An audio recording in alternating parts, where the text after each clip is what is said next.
Bonjour à toutes et à tous. J'ai le plaisir de vous présenter le module 5 de la série de webinaires du Centre des mentors CPA portant sur les principes fondamentaux du mentorat. Ce module est le deuxième de 2 modules axés sur les outils et habiletés du mentor dans les différents contextes d'application du mentorat. Aujourd'hui, nous allons poursuivre notre analyse des habiletés particulières qui rendent le mentorat efficace. Il y aura beaucoup de recoupements avec les modules précédents, tant en ce qui a trait aux notions déjà abordées sur le mentorat qu'aux façons dont nous communiquons aux mentorés les compétences d'ordre supérieur et leurs valeurs. Cette fois encore, nous allons examiner tout autant les compétences à acquérir pour être des mentors efficaces que la façon d'en communiquer la valeur, afin de non seulement favoriser la relation de mentorat elle-même, mais aussi l'avancement et le perfectionnement professionnel des mentorés. Je vais maintenant vous présenter notre programme d'aujourd'hui. Nous allons aborder 4 sujets. Premièrement, nous allons parler de l'établissement et du développement de liens et de relations. Dans le module 3, nous avons vu les sources de pouvoir, dont le pouvoir charismatique qui concerne les relations que nous entretenons avec les autres, et nous avons souligné le fait qu'il s'agit d'une source importante de pouvoir et d'influence que les mentorés ont tout intérêt à maîtriser.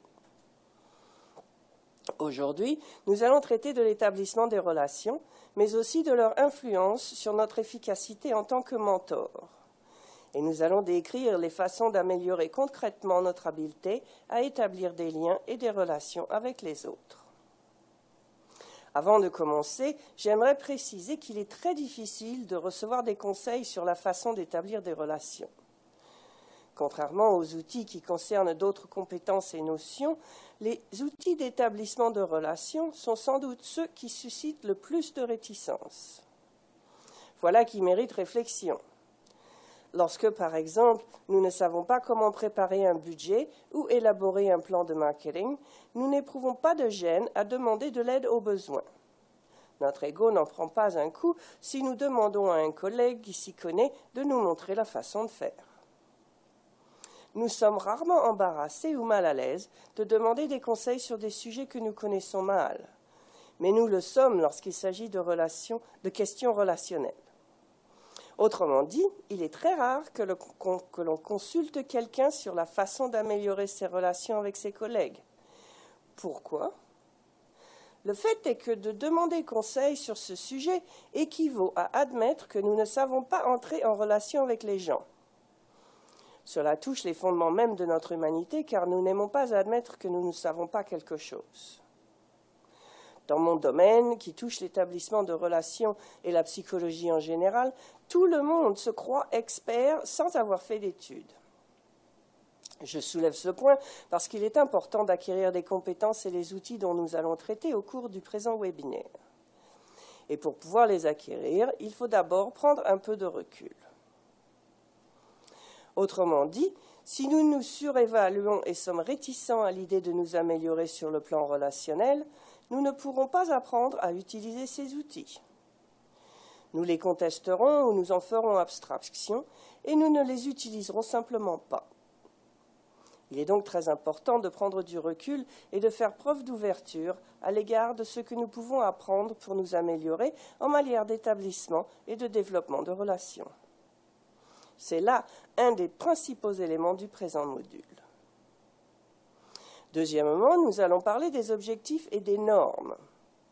Nous allons appliquer les notions que nous avons abordées au cours des modules précédents de cette série, notamment celle du poids et de l'importance des mots.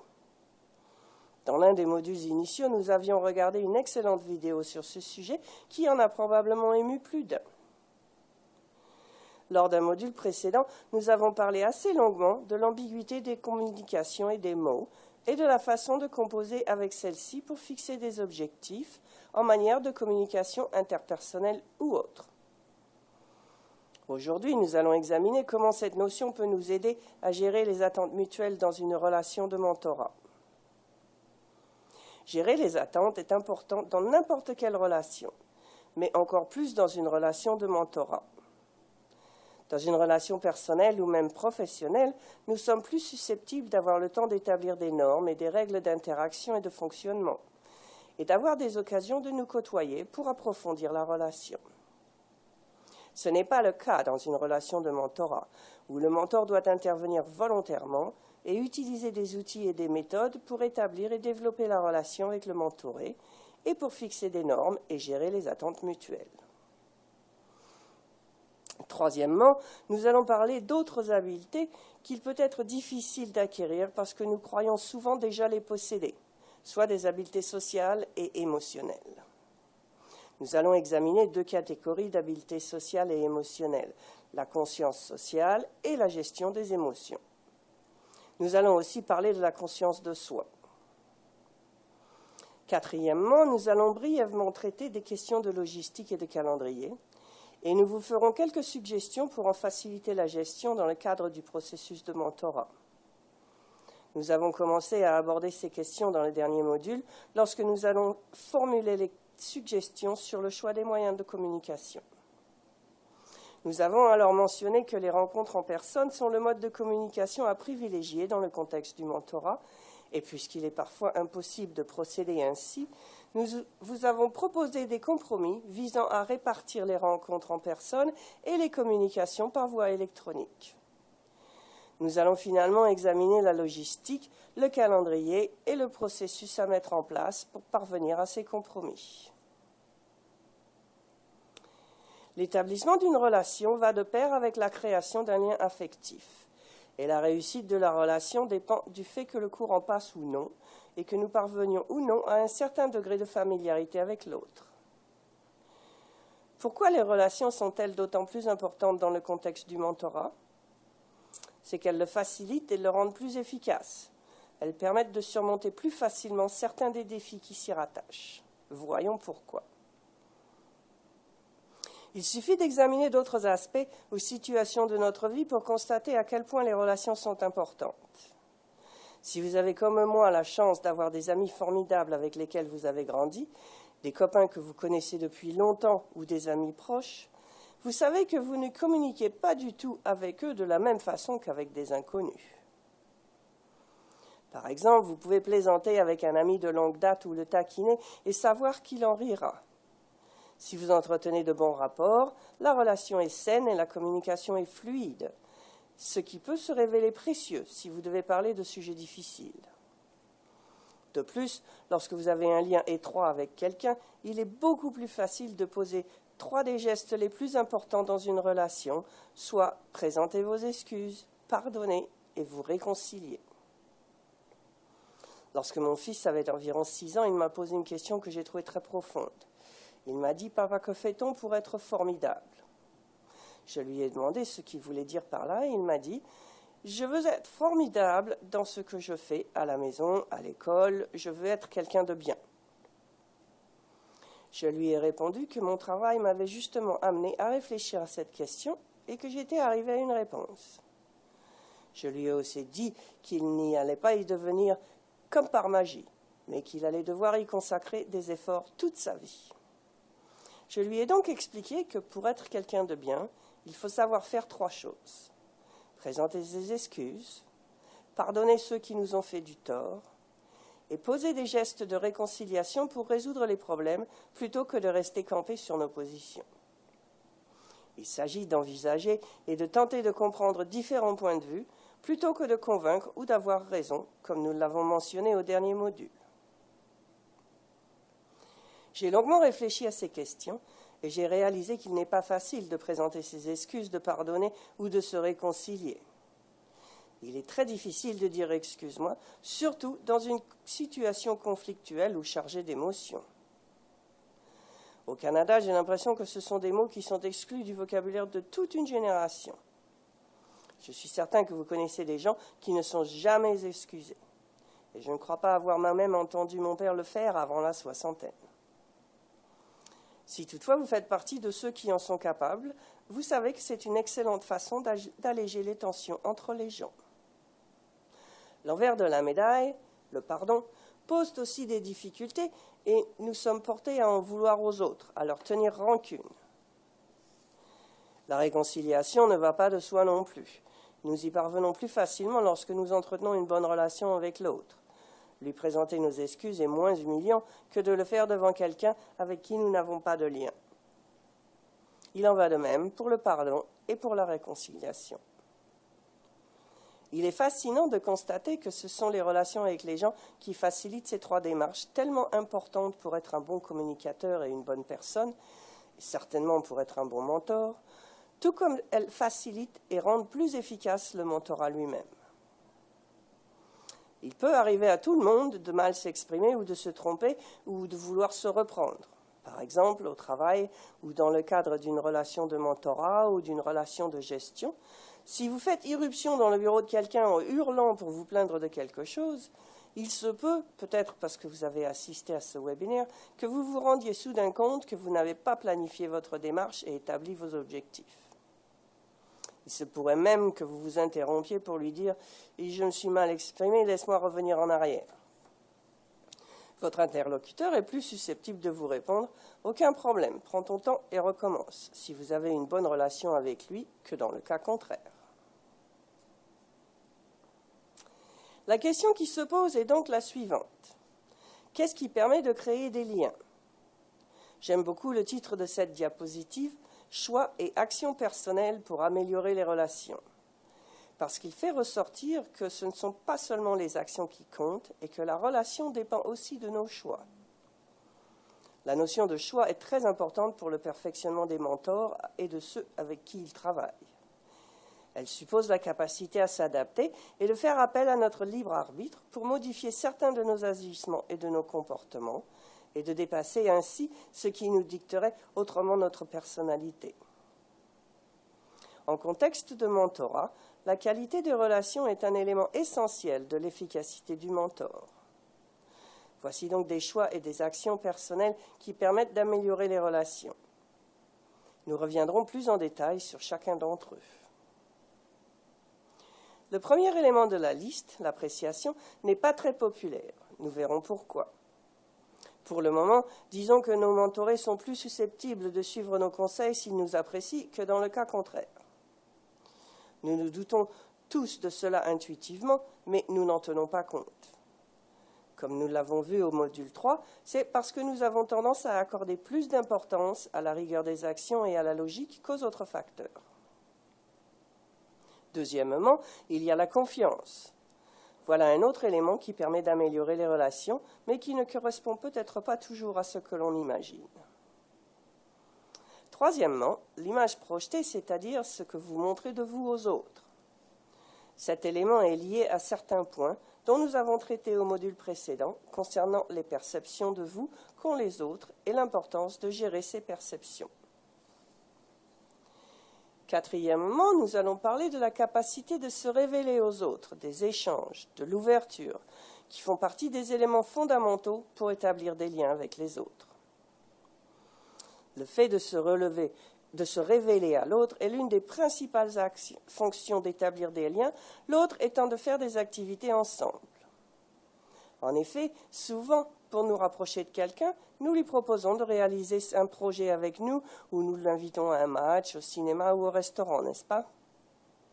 Ce genre de choses permet d'établir des relations avec les gens, tout comme le fait de communiquer, de se confier à quelqu'un, de pleurer devant lui ou de lui parler de nos préoccupations ou de nos problèmes, de lui demander conseil, bref, de s'ouvrir. Plus nous nous ouvrons, plus nous enrichissons nos relations, au travail comme dans la vie personnelle.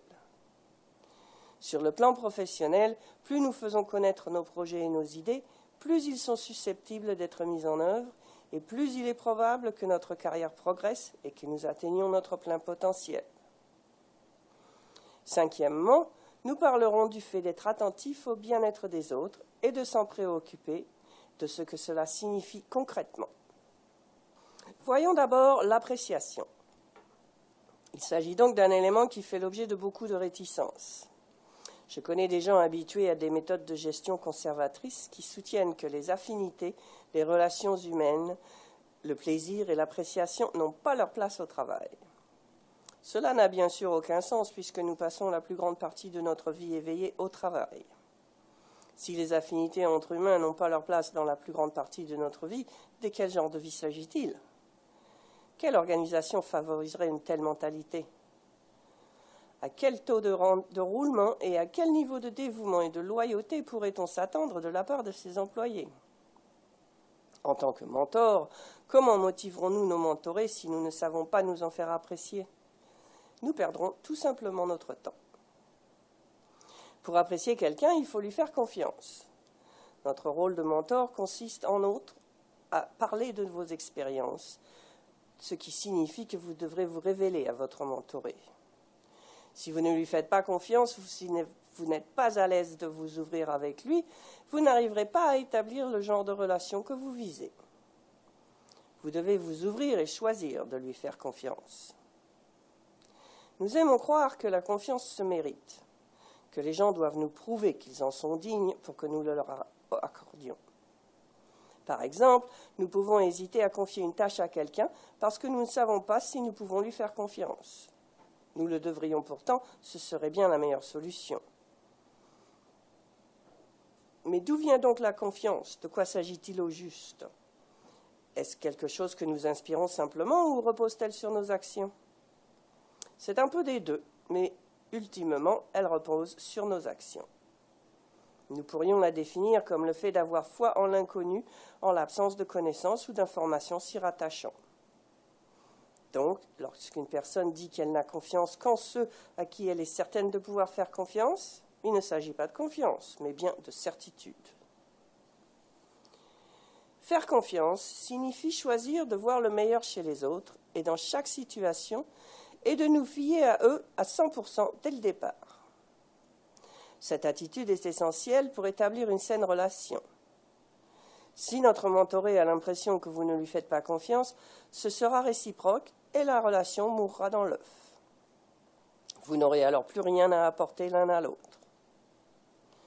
De toute façon, nous ne détenons pas la vérité. Nous ne savons pas pourquoi quelqu'un agit comme il le fait dans une situation donnée. Alors, pourquoi ne pas présumer qu'il a de bonnes intentions? Si nous devons faire une supposition, pourquoi ne pas choisir de voir le beau côté de la médaille? Sinon, nous faisons automatiquement le choix inverse, celui de ne pas faire confiance, de présumer le pire chez les gens. Un autre des défis associés à la confiance et à l'appréciation a trait à l'authenticité. On me dit souvent « Steven, tu veux que je fasse confiance à cette personne, que j'établisse une relation avec elle, mais que faire si je n'en ai pas envie, si je n'ai aucune affinité avec elle? Est-ce que je devrais faire semblant? Cela ne ferait-il pas de moi un hypocrite? Est-ce que c'est cela que tu nous enseignes ?» Demandons-nous d'abord en quoi consiste l'authenticité. Si vous êtes faussement gentil avec quelqu'un pour vous en faire apprécier, mon conseil est le suivant. Soyez plutôt sincèrement gentil avec cette personne, cessez de faire semblant. Vous êtes le seul à pouvoir déterminer si vous êtes authentique ou non. Dès que vous décidez de l'être, vous le devenez. Vous n'avez qu'à faire le bon choix. Cela me rappelle une anecdote. Un homme va voir son médecin et lui dit « Docteur, je n'aime plus ma femme. » « Oh, mais c'est terrible, qu'allez-vous faire ?» répond le médecin. « Je ne sais pas, je suis tout simplement plus amoureux d'elle, » rétorque l'homme. Alors le médecin lui conseille de prendre du recul, de réfléchir et de revenir le voir 2 semaines plus tard pour en reparler. L'homme suit donc ce conseil, puis retourne voir le médecin. Ce dernier lui demande comment il va, ce à quoi l'homme répond « Pas très bien, je n'aime toujours plus ma femme. » Le médecin dit alors qu'il a une solution à lui proposer. Retenant son souffle, l'homme lui demande quelle est cette solution. Le médecin lui répond « C'est simple, aimez-la. » Votre authenticité, votre réalité, votre vérité dépendent de vous et des choix que vous faites. Choisissez de voir le meilleur chez les autres. Nous allons maintenant parler de la confiance. Selon des études et des recherches en psychologie, la confiance est l'un des plus puissants indicateurs de la santé d'une relation et de la capacité de susciter l'adhésion, d'exercer de l'influence et de convaincre. C'est aussi l'un des principaux fondements des relations en tout genre, que ce soit celles qui existent au sein d'un couple ou dans d'autres contextes personnels, ou celles liées au travail, dans le cadre desquelles il est important de savoir exercer de l'influence, persuader et susciter l'adhésion. La confiance est en fait à la base de tous les types de relations. Le hic, c'est que nous ne comprenons pas toujours ce qu'est réellement la confiance. Ce n'est peut-être pas ce que nous croyons. La confiance ne signifie pas tout savoir, se faire l'avocat du diable et contredire les autres, bien que ces attitudes puissent être utiles dans certains contextes. La confiance repose davantage sur l'humilité. Pourquoi cela, demanderez-vous? Parce que la confiance est liée à la capacité de faire des choses qui sont difficiles à faire. Et il est bien sûr plus difficile de faire preuve d'humilité que de prétendre de tout savoir, surtout lorsqu'on s'adresse à des professionnels, ce qui sera votre cas en tant que mentor. Faire preuve d'humilité génère de la confiance et montre que nous sommes ouverts à apprendre des autres, que nous n'avons pas toutes les réponses et que nous sommes à l'écoute. Après tout, comment pourrions-nous manifester davantage de confiance qu'en admettant que nous ne savons pas tout? Nous manifestons également notre confiance en nous montrant ouverts à apprendre aux autres. En tant que mentor, vous transmettez votre savoir à vos mentorés, mais vous devrez leur montrer que vous apprenez également d'eux. Ils ont quelque chose à offrir et si vous êtes ouvert à leur point de vue, ils seront plus susceptibles d'écouter et de suivre vos conseils, ce qui fera de vous un meilleur mentor. Enfin, le degré de transparence et d'ouverture dont vous faites preuve génère également de la confiance, surtout lorsqu'il s'agit d'admettre que vous n'êtes pas certain d'une réponse ou d'une solution et de vous montrer humble. La question de l'image projetée touche directement à mon domaine. Il s'agit de ce que les gens remarquent à notre sujet, de ce qui ressort. Pour pouvoir utiliser l'image que nous projetons comme un outil, il faut être capable d'ajuster notre comportement pour exercer un contrôle sur ce que les autres perçoivent de nous. Je donne souvent de la formation sur le mentorat à des cadres et à des mentors, et ils sont nombreux à me dire qu'ils se sentent incompris, qu'ils ont de grandes qualités, mais que ce n'est jamais ce qu'on remarque chez eux. Pour résoudre ce problème, il suffit de montrer aux autres ce que vous voulez qu'ils voient. Si vous voulez que les gens remarquent certains aspects de votre personnalité, faites en sorte qu'ils les voient. Souvenez-vous de ce dont nous avons parlé au module précédent. Les perceptions reposent sur des faits. C'est à vous qu'il appartient de gérer les perceptions de vous qu'ont les autres. Ainsi, si vous voulez paraître bon, faites preuve de bonté. Nos relations avec les autres dépendent de ce que nous leur montrons et non de ce que nous sommes, car au fond, qui sommes-nous au juste? Nous sommes tous capables de faire de bonnes et de mauvaises choses, de rire et de pleurer, d'être aimables ou désagréables. Alors, quelle attitude allez-vous adopter devant votre mentoré pour faire progresser votre relation? Bien sûr, pour pouvoir utiliser cet outil et montrer aux autres ce que nous voulons qu'ils voient, il faut pouvoir faire preuve de contrôle de soi et savoir maîtriser ses comportements. La capacité de se révéler à l'autre, dont nous avons parlé précédemment, concerne les échanges mutuels ainsi que la transparence et l'ouverture à l'égard des autres. Il arrive souvent que le mentoré soit timide ou qu'il hésite à établir une relation avec vous. Comme vous êtes son mentor et que vous avez par définition plus d'expérience que lui et que votre rôle consiste à l'aider et à le guider, vous exercez une certaine forme de pouvoir sur lui. Pour cette raison, il se peut qu'il ne se sente pas prêt à faire preuve du même niveau d'ouverture que vous. Comment faire pour le rendre plus à l'aise? Par où commencer pour nouer des liens? Le fait de vous révéler à lui est un excellent point de départ. Je conseille habituellement au mentor d'amorcer cette première interaction en décrivant au mentoré son propre cheminement personnel. Racontez-lui comment vous vous êtes rendu là et où vous êtes et intégrez à votre récit des éléments de votre vie personnelle sur vos relations, l'endroit où vous avez grandi, vos amis, vos associés, vos enfants, votre famille, etc. Tout cela fait partie de votre histoire et le fait d'en parler favorisera l'établissement d'une relation plus étroite avec votre mentoré. Plus vous lui en dévoilerez sur vous et vous enrichirez la relation, et cela s'applique en fait à presque toutes les relations, qu'elles soient professionnelles ou personnelles.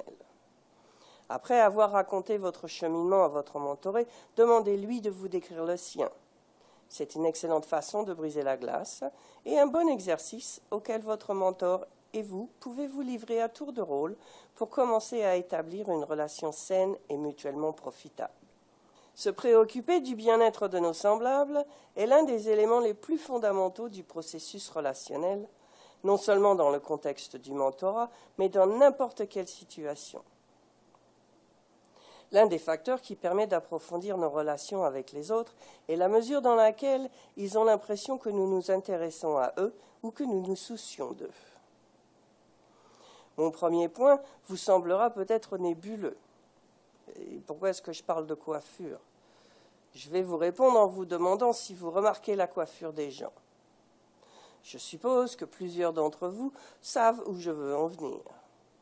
C'est que certains d'entre nous sont capables de remarquer les détails chez les autres, non seulement leur coiffure, mais aussi d'autres caractéristiques personnelles.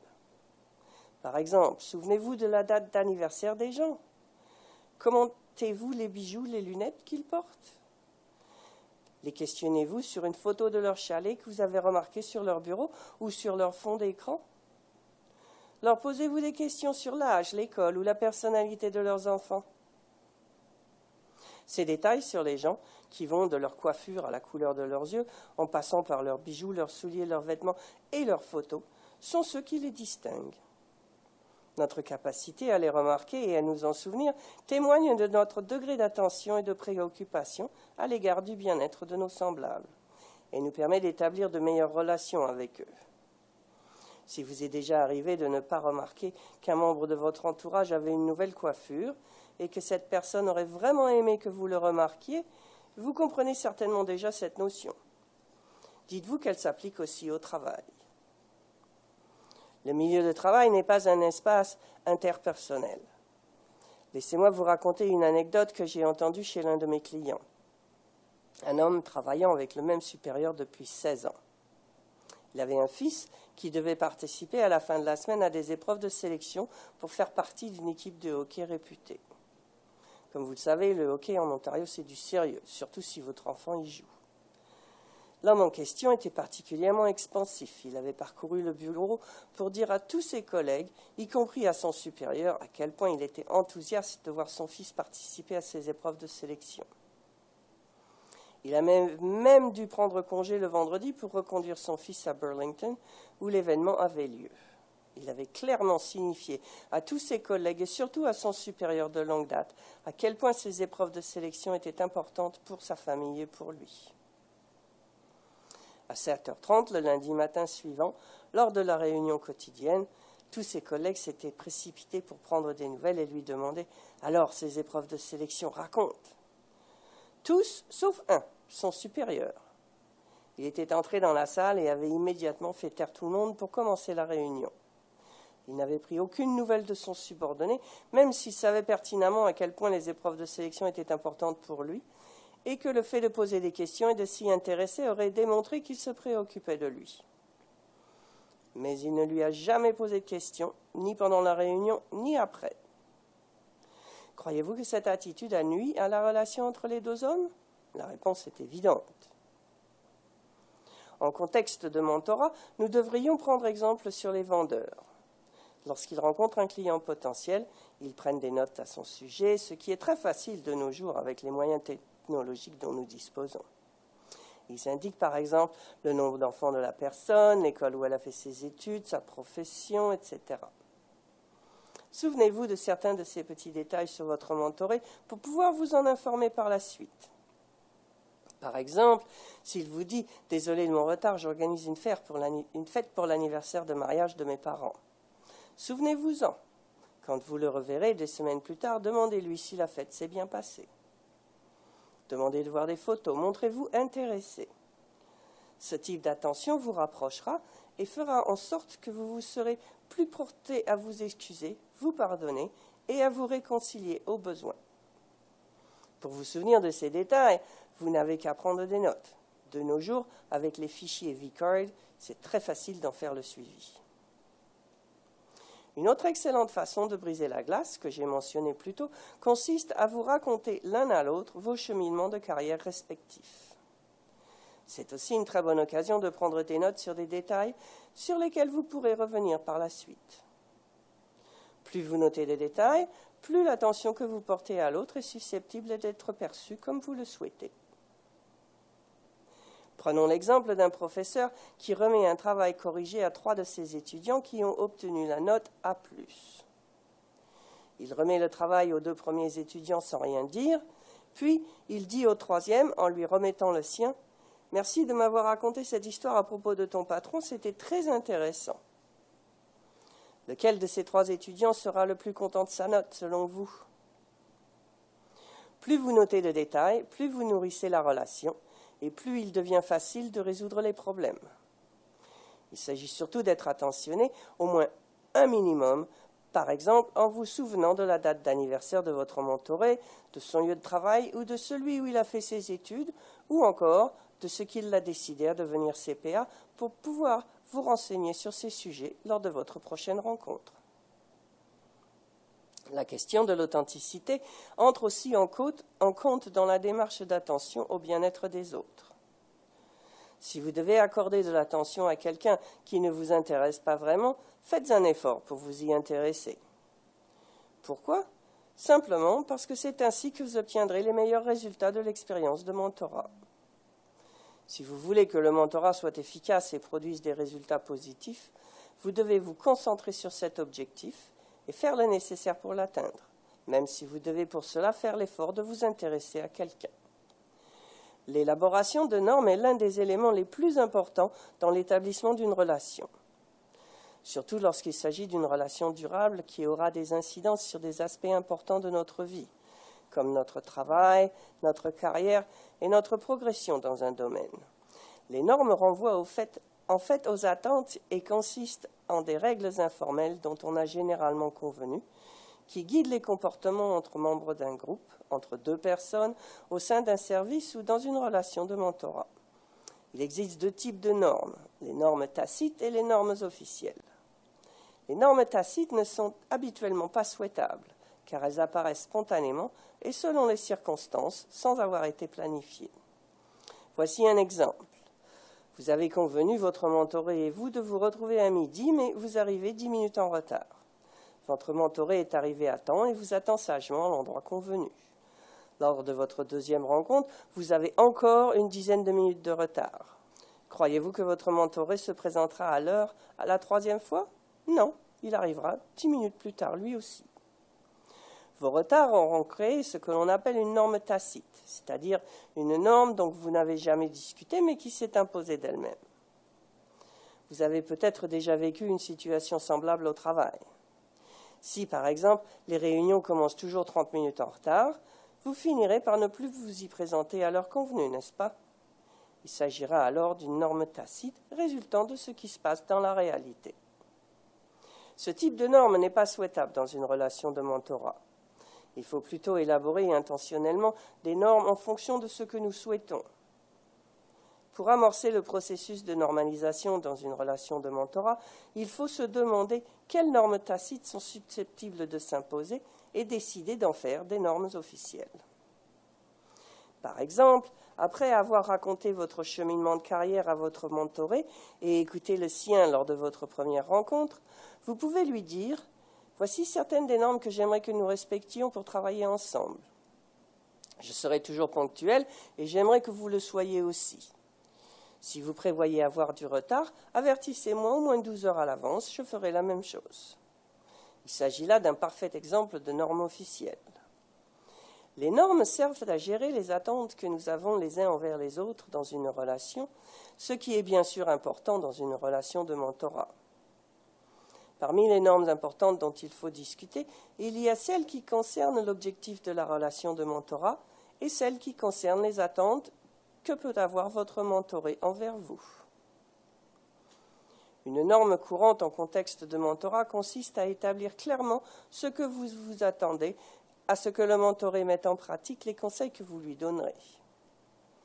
Aucun mentor n'a intérêt à dire à son mentoré « Je vais vous donner mon opinion et vous déciderez si vous voulez en tenir compte ou non », puisque cela pourrait influer sur la crédibilité de ses propos en tant que mentor.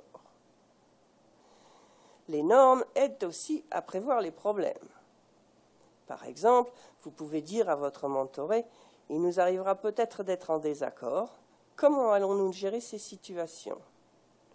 Plutôt que de hausser le ton et de nous disputer, qu'allons-nous faire pour surmonter ce problème? Entendons-nous dès maintenant sur notre façon de réagir en cas de différend. Il s'agit d'être proactif plutôt que réactif, de prévoir certains problèmes et de se demander comment vous pourriez les régler. Les normes continuent à faire évoluer les liens et les relations parce qu'elles permettent à chacun de gérer ses attentes envers les autres. Elles font en sorte que les gens ne sont plus détendus, moins sur la défensive et moins occupés à gérer les impressions et les incertitudes. En y pensant bien, on constate que toute relation, au travail comme dans notre vie personnelle, est le fruit de normes qui se sont établies au fil du temps. Par exemple, vous avez peut-être remarqué que chaque fois que vous avez un différend avec votre patron, cela concerne le même problème, ou que vous et votre conjoint vous disputiez toujours sur le même sujet. Pour gérer ces situations, il faut commencer à se pencher sur le problème. Il faut ensuite mettre au point une solution et élaborer une norme. Par exemple, ma conjointe et moi avons parfois dû argumenter pour déterminer qui devrait vider le lave-vaisselle et finalement en arriver à mettre au point un calendrier pour régler la question. Ce calendrier est une norme. Sur quoi d'autres peuvent porter les normes ? Elles peuvent porter sur différents thèmes particulièrement utiles en contexte de mentorat, dont les calendriers et horaires, la fréquence des rencontres, les médias de communication à utiliser, la méthode de communication à privilégier entre le téléphone ou le courriel pour fixer les rencontres, les attentes en tant que ponctualité et la façon de traiter les retards pour éviter l'incertitude. Toutes ces questions devraient être abordées dès le départ, tout comme celle de savoir si le mentoré accepterait que les quelques premières rencontres se déroulent en personne pour mieux établir la relation. Les normes peuvent également servir à déterminer un lieu de rencontre, ainsi que le fonctionnement à adopter concernant le calendrier des rencontres, leur confirmation, leur déroulement et la façon de gérer les désaccords et les conflits. Elle devrait aussi porter sur les attentes en matière d'apprentissage. Le fait de bien établir les attentes évite les déceptions de part et d'autre. Travaillez avec votre mentoré à déterminer les objectifs de mentorat et ce que vous voulez en tirer. Vous pourriez vouloir que votre mentoré utilise un journal d'apprentissage, un outil dont j'ai déjà parlé à quelques reprises au cours des modules précédents, et qui consiste en un cahier que le mentoré peut conserver avec lui au travail ou lors de ses rencontres afin de tirer un maximum du processus de mentorat. Si vous jugez qu'il s'agit là d'un élément important, mentionnez-le dès le départ. Demandez clairement à votre mentoré de s'acheter un cahier et de l'apporter à toutes vos réunions. Vous pouvez aussi lui indiquer d'emblée les autres attentes que vous avez à son égard, comme de ne pas vous interrompre, de mettre vos conseils en pratique, etc. Les normes jouent ainsi un rôle important pour vous permettre de révéler qui vous êtes. Décrivez-vous à votre mentoré. Par exemple, dites-lui si vous êtes parfois réservé, parfois distrait, etc. Nous avons tous une personnalité qui nous est propre, et la meilleure façon de faciliter les rapports sociaux est de se révéler aux autres. Le fait de vous raconter vos cheminements de carrière respectifs peut grandement y contribuer. La réussite de tout ce que nous avons parlé exige de faire preuve de conscience de soi. Il s'agit d'un aspect important du processus d'établissement et de développement des relations. Je parle souvent de cela à mes étudiants et ils me disent « Oui, je suis conscient de qui je suis étonnant, formidable, super créatif et génial dans tous les domaines imaginables. » Cependant, le véritable intérêt d'être conscient de soi n'est pas surtout lié à nos qualités, mais plutôt aux aspects moins agréables de notre personnalité, à nos lacunes et à nos défauts, à ce qui nous cause des difficultés dans l'interaction avec les gens. Il est important que les autres connaissent aussi ces aspects de nous. C'est cette notion de conscience de soi qui a amené l'un de mes clients, il y a quelques années, à m'avouer quelque chose de très utile. Il m'a dit « Écoutez, j'aimerais bien vous rencontrer dans un café, mais il faut que vous sachiez que je suis très distrait. Si je vois une belle personne, un plat appétissant ou quelque chose bouger dehors, j'ai tendance à me laisser déconcentrer. J'ai beaucoup de difficultés à rester attentif. » En tant que mentor, j'aurais pu lui dire que c'était une mauvaise chose et qu'il devrait changer, mais je n'aurais alors rien accompli. Dans une telle situation, pour pouvoir récupérer l'attention de la personne, il faut plutôt être compréhensif, ne pas la juger ou être en colère contre elle lorsqu'elle est distraite, et comprendre qu'il s'agit d'un trait de sa personnalité. L'un des éléments les plus importants en matière relationnelle est d'accepter les autres comme ils sont, de voir ce dont ils sont capables plutôt que de constamment espérer qu'ils vont changer. Comme je le dis souvent à la blague, il n'y a que les jeunes mariés qui croient que l'autre va changer. Accepter les autres tels qu'ils sont fait partie de la démarche de conscience de soi, tout comme le fait de s'ouvrir à eux et de leur montrer qui nous sommes. Dans l'exemple que je vous ai mentionné précédemment, mon client a dû faire preuve de beaucoup de courage, de confiance en lui et d'humilité pour m'avouer qu'il était facilement distrait. Nous l'avons vu plus tôt, il importe d'être transparent. Une grande partie de notre conscience de nous-mêmes provient de ce que les autres nous disent sur nous-mêmes. Mais il ne suffit pas de simplement attendre leur rétroaction. Ainsi, votre mentoré ne vous parlera habituellement pas de vos aptitudes de mentor si vous ne lui posez pas de questions à ce sujet. Il vous appartient donc de le faire si vous souhaitez avoir une meilleure conscience de vos aptitudes de mentor et de patron. Cherchez-vous à obtenir de la rétroaction ? Je connais un outil très simple que vous pouvez utiliser en tant que mentor. À la fin de chaque rencontre, ou encore mieux, après avoir traité de chaque sujet, demandez à votre mentoré « Est-ce que ce dont on vient de parler vous semble logique ?» Je pose toujours cette question. Il ne s'agit pas de savoir si le mentoré est d'accord ou non avec moi, mais de m'assurer de m'être bien expliqué. À la fin de chaque rencontre, je demande aussi à mes clients si ce que je leur ai dit a été utile et je les encourage à me répondre franchement en leur disant que je tiens à faire tout mon possible pour que mon aide leur soit utile et que c'est pourquoi je dois savoir si je m'y prends de la bonne façon. Il faut demander de la rétroaction pour l'obtenir. Ne vous fiez pas aux autres pour vous la donner sans que vous l'ayez sollicité, surtout si vous avez une relation d'autorité avec eux. Enfin, n'oubliez pas de faire preuve d'humilité, car si vous n'êtes pas prêt à admettre vos bévues, vous ne serez pas réceptif à la réaction des autres. Vous ne serez pas porté à la solliciter et vous ne développerez pas votre conscience de vous-même. Développer votre conscience sociale est aussi essentiel pour être un mentor efficace. La conscience sociale est une notion vraiment intéressante qui me rappelle une situation que je vis souvent dans les cours que je donne, parfois même tout juste après avoir parlé de la conscience sociale et de la conscience de soi. Vers le milieu de mes cours, je prends toujours une pause et je dis à mes étudiants « Reprenons dans 10 minutes, je dois aller à la salle de bain et faire un appel. » J'ajoute toujours que je tiens vraiment à ma pause. Or, et cela me fascine à chaque fois, il y a toujours des étudiants qui se précipitent alors à l'avant de la classe pour me poser des questions. J'ai beau leur envoyer plusieurs signaux indiquant que je veux prendre une pause, leur retourner leurs questions ou me diriger lentement vers la porte, certains ne perçoivent tout simplement pas mes signaux. Il arrive même que des étudiants me suivent hors de la classe pour poursuivre une discussion et parfois même jusque dans les toilettes, ce qui indique clairement une incapacité totale à percevoir les signaux sociaux. La capacité de percevoir ces signaux est un aspect important de votre efficacité en tant que mentor. Savez-vous déceler si quelqu'un n'est pas intéressé, est distrait ou embarrassé, ou si vous avez abordé un sujet trop délicat ? Pouvez-vous vous rendre compte que vous parlez trop, par exemple, ou que votre interlocuteur veut dire quelque chose et ronge son frein en attendant de pouvoir placer un mot ? Bref, êtes-vous capable de percevoir les signaux sociaux que vous envoient les autres ? Beaucoup d'entre nous ont de la difficulté à le faire, car nous nous préoccupons surtout de ce que nous avons à dire.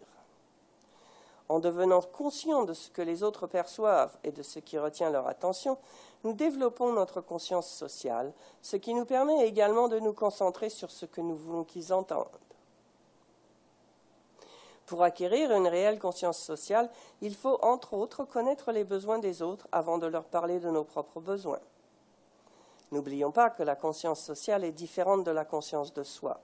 Elle consiste à s'intéresser aux besoins des autres, à déterminer ce que nous pouvons faire pour eux. En contexte de mentorat, l'une des démarches les plus importantes qui soit pour favoriser la conscience sociale consiste à déterminer comment votre mentoré apprend le mieux. Chaque personne apprend différemment. Certaines apprennent mieux avec des exemples précis ou des anecdotes, d'autres en suivant l'exemple d'un mentor, et d'autres encore par expérience ou par observation. Il peut vous être utile de savoir à l'avance comment votre mentoré apprend le mieux et comment procéder pour apprendre de lui et pour l'aider. Cela vous aidera à rehausser votre conscience sociale et à mieux décoder les signes qu'il vous enverra. L'un des aspects les plus importants et les plus intéressants de la conscience sociale, et c'est un de mes étudiants qui me l'a appris, est de faciliter pour les autres la réalisation de ce qu'ils ont de la difficulté à faire. Si nous voulons que notre mentoré modifie un comportement, il lui faut tout d'abord admettre que ce comportement est inadéquat. Et c'est à nous de faire en sorte qu'il lui soit plus facile de l'admettre. Il faut lui faciliter la tâche parce qu'il ne pourra pas apprendre tant qu'il ne comprendra pas pourquoi ses actions ne donnent pas les résultats escomptés. S'il n'est pas prêt à s'améliorer, nous ne pouvons rien lui apprendre et nous ne pourrons pas l'aider. Il faut toutefois veiller à ne pas lui faire des reproches ou à le juger, car il sera alors plus difficile pour lui d'admettre ses torts. Il nous faut au contraire lui rendre la tâche plus facile, et nous devons pour cela être en mesure de percevoir les signaux sociaux que nous envoient les autres. Au cours du prochain et dernier module, nous allons parler de certains des défis liés au processus de mentorat et à son déroulement. Nous traiterons notamment des préjugés et du regard que nous portons sur les autres. Nous verrons en quoi notre tendance, bien humaine, à porter des jugements peut nuire à notre efficacité en tant que mentor. Qu'en est-il du blâme, des erreurs ou de la responsabilité personnelle dans les relations du mentorat? Comment pouvons-nous transformer ces difficultés en objectifs et adopter une approche proactive plutôt que réactive? Je suis impatiente de vous présenter ce dernier module lors de nos prochains webinaires et j'espère vous y retrouver.